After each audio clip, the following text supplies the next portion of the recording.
So you open up a ticket because the surge that you were promised, and you actually locked it in, right? It's legit. It's a binding contract. And you're driving along, and then that passenger in the back seat decides to change, modify the destination, or let's say they just add a stop. And this driver turns to the help center and says, hey, listen, why did you take my surge away? I did not receive the surge price after the rider modified the trip by adding a stop. Now, what we must understand is that they baited us or lured us with that surge. We locked it in. We believe we're getting it. We actually have a binding contract. That's a fact. They can't rescind it. They can't change. If they agree that their rider modifies the trip, they have no right. They have zero right to legally retract that surge, right? So they have a problem right there. But 99.9% of the time, they get away with it. And God forbid you then go to the help center and you write something like this. Say, listen, I just noticed I did not get my surge. And then the response, which you know is AI, maybe AI before a human kicks in because you're really upset about this, and it goes back and forth, and at some point a human might jump in. But the AI says, if a rider modifies a trip during a surge, it might. Now, might ain't a powerful word. Might is a very cleverly used legal word by Uber, by Lyft, by the gig companies, so that they can keep it as vague as possible, and they're not binding themselves once again by their reply, right? So it doesn't say which will impact the surge pricing. It might impact the surge pricing. And in my case, it did impact the surge pricing because the rider modified the trip. I already had the surge locked in, and you took the surge away. Now take a step back. That offer that Uber put in front of the rider, price X with the surge and everything included, pretty big number. The rider agreed to that. And do you believe for 1 second that because the trip was modified, and on your end, the driver's end, they said, you know what, the surge is gone because the rider modified the trip, but we are still going to charge the rider the full fee. So Uber actually makes more. So it really, really motivates them to break your surge so that they can collect that surge. And that is wrong. And that is definitely a class action. And that is where we need to take screenshots, right? You need to literally take a screenshot of the offer with the surge included. And God forbid, for some reason, and this does happen, there's some sort of modification or there is a destination added, you unfortunately have to take another screenshot, right? So it's the before and after. So you can actually show, if you need to go to court, if you join a class action, is like, hey, this is a scandalous way where the company makes millions and millions and millions of dollars by just simply taking our surge away. Why? Because the rider modified the conditions. Now, when you're getting into this like pissing match with customer service, and they reply, if a rider modifies a trip during a surge, it might impact the surge pricing. Check your earnings in the app, tap earnings, select trips, and view the trip in question. Already, I've done that. Report any discrepancies within 10 days. Done that. And then learn more. Understanding surge zones, driver fare review policy. You were in a surge zone when you locked that in.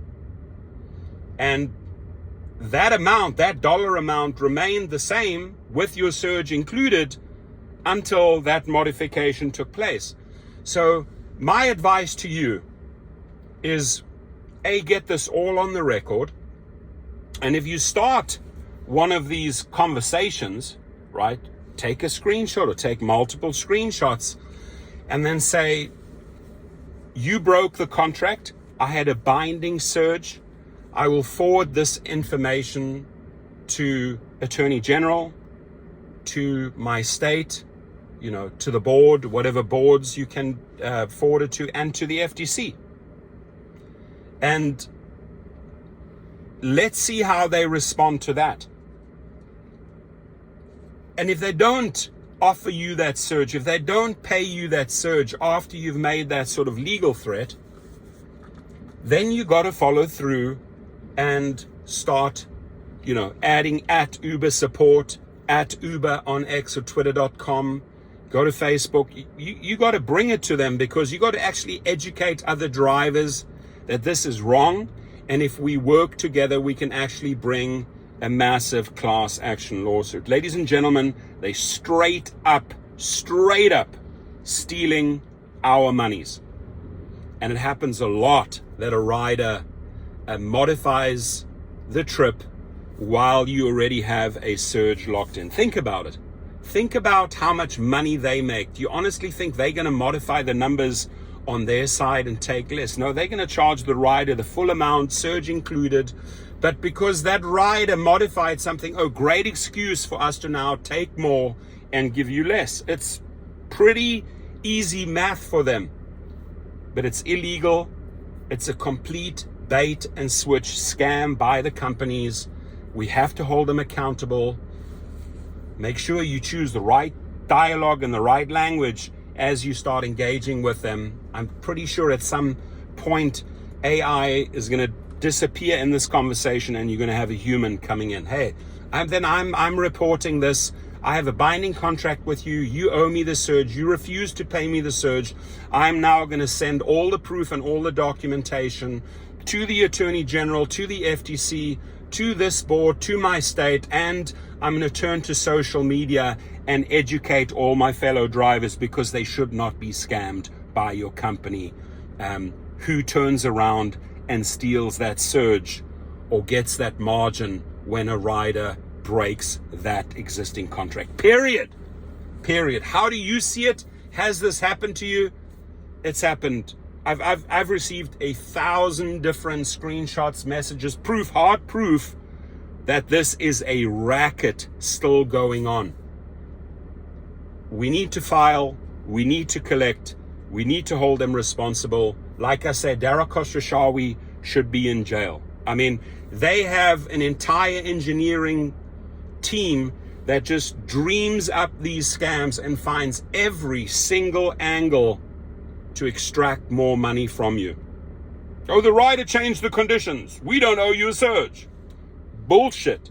You owe us that money. That is the agreement. I turned on the engine to go and take that trip. I was in the surge zone. I locked it in. This is money that you owe me. Now, sadly, maybe it's only a few dollars, and we're spending all this endless time there, right? They're also bargaining on the fact this is going to take so much time with customer service. It's going to be so aggravating.